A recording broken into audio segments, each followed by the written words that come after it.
É 1920. O cenário, Ilha Grande, no Rio de Janeiro. Um homem detido e com uma ficha criminal já bastante extensa, lê a Bíblia. Pouco tempo depois, ainda encarcerado, revela ter tido uma visão. Uma mulher loira e de cabelos longos se aproximou e lhe instruiu sobre a sua missão. Tatuar o seu corpo e convencer as pessoas de que Deus não havia morrido. Ele foi o escolhido. Ele era o Filho da Luz.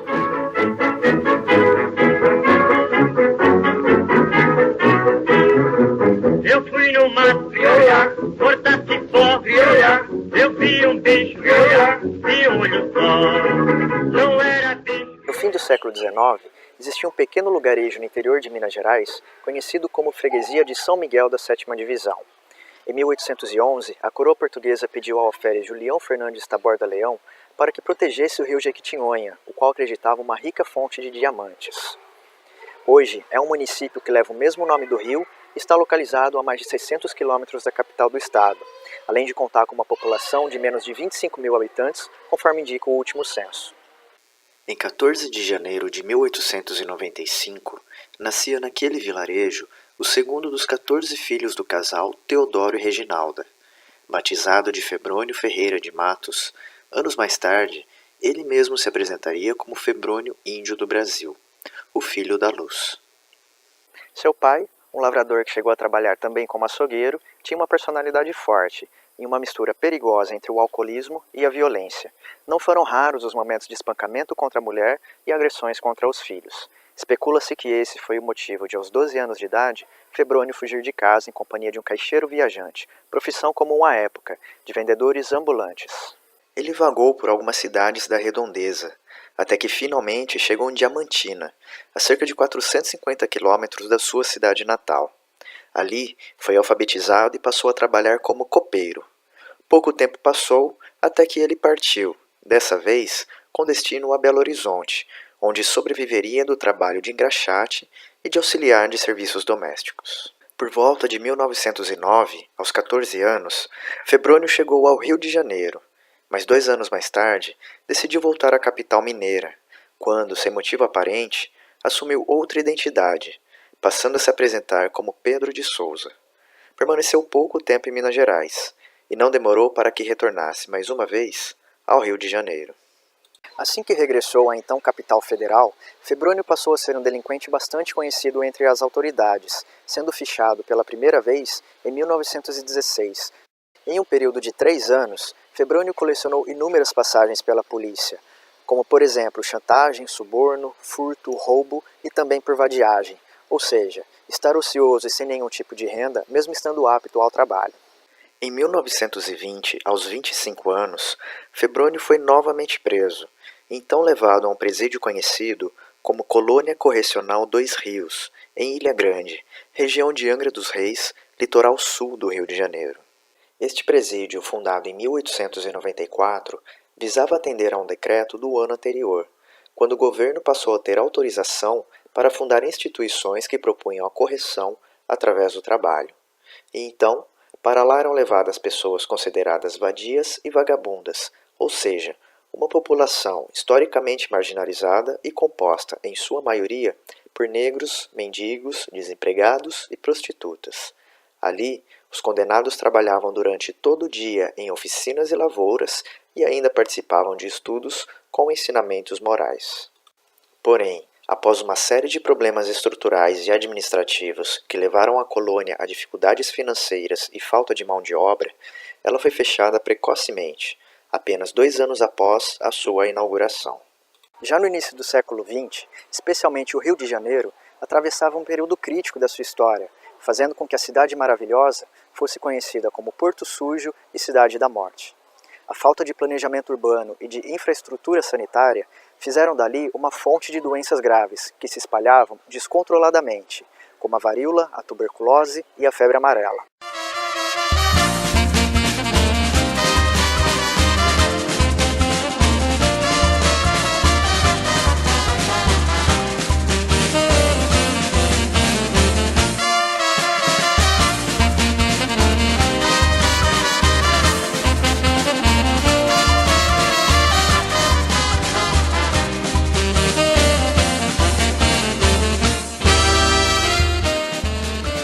de outro lado, a imigração europeia chegava para substituir a mão de obra escrava. E assim, os negros eram marginalizados em índices assustadores. E tudo isso acabou por contribuir com o aumento da população e também da pobreza. Entre o período de 1890 a 1906, estima-se que a população do Rio de Janeiro tenha aumentado em cerca de 56%. Isso gerou uma série de medidas por parte do governo. Uma delas foi a reabertura da Colônia Correcional Dois Rios, em 1903.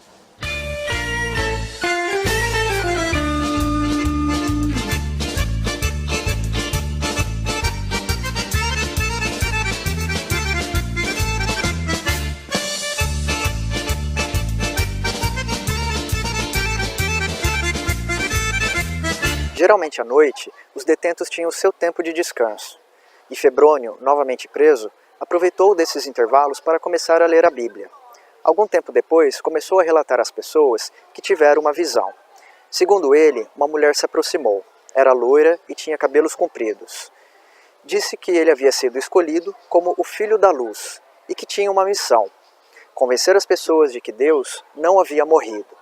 E para isso, deveria tatuar o seu corpo e o corpo de outros meninos, ainda que precisasse usar de sua força física. Obedecendo o que lhe foi incumbido, Febrônio tatuou no seu tórax a inscrição "Eis o Filho da Luz", seguido das iniciais de Deus, caridade, virtude, santidade, vida e imã da vida. E de acordo com o escolhido, todos aqueles que exibissem a mesma tatuagem no corpo a teriam como um talismã. A partir de então, começou a escrever o livro que intitulou As Revelações do Príncipe de Fogo, publicado em 1926. O relato era confuso, com mensagens muitas vezes incompreensíveis. Trazia elementos místicos e a inspiração em personagens bíblicos. Mais tarde, com a repercussão dos seus crimes que estavam por vir, todos os exemplares da obra foram confiscados pela polícia e destruídos. Mas um deles ficou para trás, na biblioteca particular do poeta Mário de Andrade. Em 1921, um ano depois da sua chegada à colônia, Febrônio foi solto. O homem, então, decidiu montar uma cooperativa médica batizada de Auxiliadora Médica. Ao ver um classificado no jornal Correio da Manhã, o dentista Bruno Ferreira Gabina logo se interessou em associar-se ao grupo e entrou em contato com o anunciante. Agora identificando-se como Joaquim Índio do Brasil, Febrônio alugou um consultório para Bruno e passou a auxiliá-lo em seus atendimentos. Mas um mês depois, os dois homens deixaram o local sem pagar o aluguel. Já em 1922, Febrônio se apoderou do diploma de Bruno e passou a assumir a sua identidade. Abriu um consultório na rua Visconde do Rio Branco, região central do Rio de Janeiro, mas logo viu a sua reputação decaída, devido ao comportamento sádico que apresentava, inclusive ao extrair dentes sadios de seus pacientes. Febrônio então transformou o consultório em uma agência de empregos e aplicou diversos golpes. Não cumpria com a promessa de trabalho às pessoas que depositavam dinheiro em sua agência como caução às vagas que, na realidade, nunca existiram. Não demorou para que a polícia voltasse a investigá-lo, e assim, Febrônio fugiu para a Bahia em 1925. Já no novo estado, passou a atuar sob a falsa identidade do dentista Febrônio Simões de Melo, Índio do Brasil. Mas logo em seguida fugiu para o Espírito Santo e, mais uma vez assumindo a identidade de Bruno Ferreira Gabina, passou a atuar não como dentista, mas sim como médico. Fez prescrições que acarretaram na morte de 2 crianças, e então fugiu para seu estado natal, Minas Gerais. Na pequena cidade de Rio Casca, passou a se apresentar como Dr. Uzeda Filho, e o falso médico, mais uma vez, precisou fugir depois de causar a morte de uma mulher em trabalho de parto. E de volta ao Rio de Janeiro, Febrônio foi finalmente preso em 8 de outubro de 1926, no Pão de Açúcar, 5 anos depois de ser solto da colônia Dois Rios. Mentiroso compulsivo e apresentando delírios, Febrônio foi encaminhado ao Hospital Nacional dos Psicopatas, e ali foi examinado pelo psiquiatra Adalto Botelho, quem pela primeira vez o diagnosticou como doente mental. Mas isso ainda não foi o suficiente para que Febrônio fosse mantido recluso, e poucas semanas depois foi posto novamente em liberdade. 3 meses depois, Febrônio foi novamente preso, e na cadeia abusou sexualmente de 2 outros criminosos com quem dividia a cela. Ao fazer a mesma tentativa com o terceiro detento, chamado de Djalma Rosa, o homem resistiu, e Febrônio o espancou até a morte.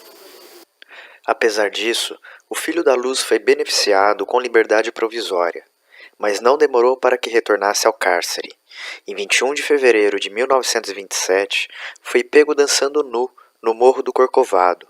Com o corpo todo pintado de amarelo, se exibia para uma criança que estava amarrada ao tronco de uma árvore. Testemunhas se manifestaram e relataram ter visto o homem, horas antes, cozinhando na casa em que vivia de aluguel uma cabeça humana, furtada do cemitério do Caju.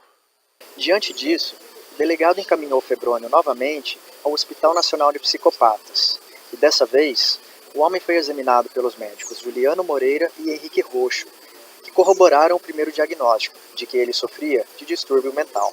2 meses se passaram. Em abril, o criminoso foi então internado no Hospício Nacional de Alienados, localizado na Praia Vermelha, no bairro da Urca. Quando recebeu alta, levou consigo outro interno, chamado Jacob Edelman, de 17 anos. Febrônio havia prometido ao rapaz um emprego em seu consultório odontológico. Assim que deixaram o hospital, buscaram ainda outro jovem da mesma idade, chamado Otávio de Bernardi. Ele também havia recebido uma proposta de emprego de Febrônio, mas dessa vez em um abatedouro. Já era noite quando chegaram ao lugar remoto da cidade de Mangaratiba, no sul fluminense. Febrônio tatuou o tórax de Jacob com as mesmas iniciais que trazia em seu corpo, e Otávio, horrorizado, testemunhava a tudo.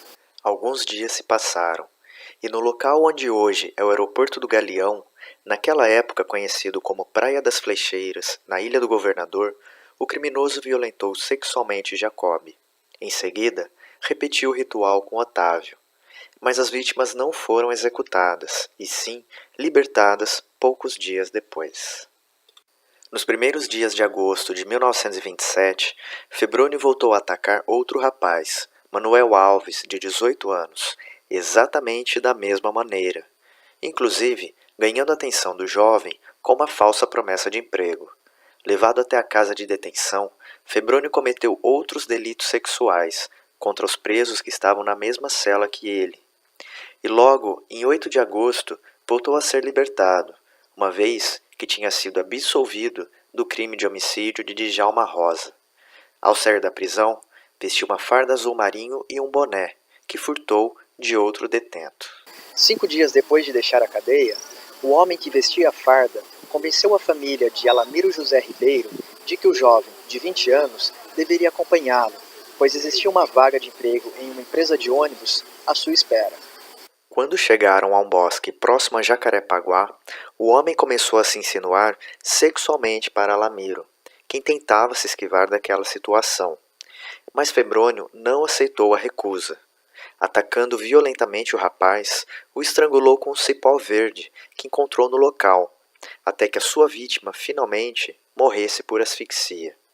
Seu corpo foi abandonado ali mesmo, vestindo apenas uma camisa. O restante de suas roupas foram largados sobre o seu corpo. Em 15 de agosto, 2 dias depois do crime, o corpo do jovem foi encontrado. Enquanto isso, Febrônio atacava em outro local da cidade. Um garoto de 16 anos, identificado apenas como Joaquim, teve o seu corpo tatuado, mas conseguiu fugir antes que o criminoso o violentasse. Quando a polícia foi notificada do corpo encontrado de Alamiro, foi até o local. Ao lado do cadáver estava um boné, e um dos policiais, então, se lembrou do detento que havia sido libertado dias antes e que trajava um boné semelhante. De volta à delegacia, descobriu que o mesmo havia sido furtado de um detento por Febrônio Índio do Brasil. As inúmeras fotografias estampadas em sua ficha criminal foram levadas ao pai da vítima, que o reconheceu. E, finalmente, Febrônio passou a ser procurado como possível assassino. A essa altura, toda a sociedade estava comovida com a morte de Alamiro.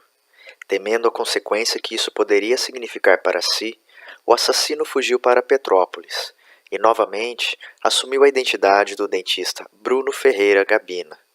Hospedou-se no quarto 3 do Hotel Rio Branco. Com a intenção de voltar a atuar como dentista, foi a um alfaiate local encomendar um terno e deixou como adiantamento a farda azul com que matara Alamiro. Quando o profissional foi até o hotel de seu cliente receber a segunda parte do seu pagamento, o falso dentista notou um cisto no pescoço daquele homem e ofereceu para tratá-lo. Aplicou iodo e subitamente lhe golpeou com canivete, provocando uma intensa hemorragia naquele sujeito. O homem assustado fugiu, e Febrônio, tão amedrontado quanto, fugiu de volta ao Rio de Janeiro. Em 29 de agosto, Febrônio abordou um menino de 10 anos, chamado João Ferreira, mais conhecido como João Joca. Iludidos com o emprego de copeiro à criança, os pais consentiram que o filho seguisse com Febrônio. Quando teve certeza de estar isolado com o menino no Largo do França, região de Santa Terezinha, Febrônio prometeu ao garoto um terno, se deixasse que ele tatuasse o seu peito. Talvez pelo medo que sentia, João Joca cedeu. E com agulha, linha e tinta vermelha, o filho da luz marcava mais uma vítima. Em seguida, percorreram pouco mais de 20 quilômetros até uma mata no Ribeira, zona norte do Rio de Janeiro. Ali, estrangulou João Joca até a morte. Seu cadáver foi encontrado apenas 9 dias depois, em 7 de setembro de 1927. Estava despido e a cerca de 300 metros do local onde foi encontrado o corpo de Alamiro. Finalmente, em 31 de agosto, o criminoso foi preso enquanto entrava em um trem na estação Barão de Mauá. Na delegacia, foi reconhecido pelo pai de João Joca como o homem que levou o seu filho a um prometido trabalho de copeiro. Em 2 de setembro, o criminoso confessou o assassinato de Alamiro, mas se manteve calado sobre João Joca. Confessou o crime apenas em 8 de setembro, um dia depois da localização do corpo da criança, e alegou ter cometido os assassinatos em defesa ao seu Deus vivo. Muitos outros casos de garotos desaparecidos foram noticiados pela imprensa da época e atribuídos a Febrônio, mas logo foram excluídos de seu processo por falta de provas concretas. Da mesma forma que nunca se conseguiu comprovar o assassinato de Bruno Ferreira Gabina por parte do criminoso, ainda que nunca mais se tenha tido notícias de seu paradeiro, nem mesmo por sua mãe. De 21 de setembro a 2 de outubro, o diário impresso chamado O Jornal iniciou uma série de reportagens sobre a relação dos crimes de Febrônio com questões psiquiátricas. 3 médicos especialistas na área, inclusive parte daqueles que chegaram a examinar o assassino, foram unânimes ao alegarem o homem ser doente mental e defenderem, diante de sua periculosidade, a sua internação em manicômio judiciário. Já em 1928, durante o seu julgamento, o seu advogado sustentou a versão de sua inimputabilidade penal, ou seja, a incapacidade do réu de avaliar suas ações criminosas, neste caso, diante de sua expressa insanidade mental. Foi solicitado então que um psiquiatra forense fizesse uma avaliação em Febrônio, e ele alegou ter fixação pela sua figura materna, chamada Estrela do Oriente Índio do Brasil. Quando seu irmão Agenor foi visitá-lo na cadeia, a polícia confrontou essas informações, e descobriu-se que Febrônio mentiu em seu próprio depoimento, só não se sabe se por estratégia ou pela sua compulsão. E assim, um extenso laudo pericial sobre o criminoso foi emitido. Em meio àquelas conclusões, destacava-se que Febrônio Índio do Brasil era diagnosticado com psicopatia. Utilizando-se do embasamento científico do laudo, o advogado do assassino conseguiu a sua absolvição, e o juiz determinou o seu recolhimento ao manicômio judiciário do Rio de Janeiro. E finalmente, em 6 de junho de 1929, ali chegou Febrônio Ferreira de Matos, o filho da luz, o primeiro interno do manicômio judiciário. A repercussão de seus crimes refletiu até mesmo na cultura popular da época. O assassino foi tema de marchinhas de carnaval no fim dos anos 20 e, inclusive, foi atribuída a ele a figura do bicho-papão na década de 1930. Em 8 de fevereiro de 1935, Febrônio, aos 40 anos de idade, fugiu. Se aproveitou da troca de turno dos funcionários da manhã e escalou o muro do manicômio. Subiu cerca de 4 metros de altura, utilizando-se de uma espécie de corda feita com lençóis emendados e que em uma das pontas prendia alças de balde a forjar um gancho. Seu paradeiro foi denunciado no dia seguinte por um amigo de seu irmão Agenor, quem havia pedido que abrigasse Febrônio. Mas o homem, assustado com a repercussão dos seus crimes, logo procurou a polícia. Ele voltou ao manicômio judiciário, onde permaneceu até o dia 27 de agosto de 1984, quando morreu aos 89 anos de idade. Seu corpo foi sepultado em 5 de setembro, no cemitério do Caju. A história do Filho da Luz permaneceu intensa na cultura popular por muitos anos, inspirando livros, filmes e peças de teatro. Até hoje, Febrônio é considerado uma lenda entre os mais sádicos e cruéis assassinos em série do Brasil.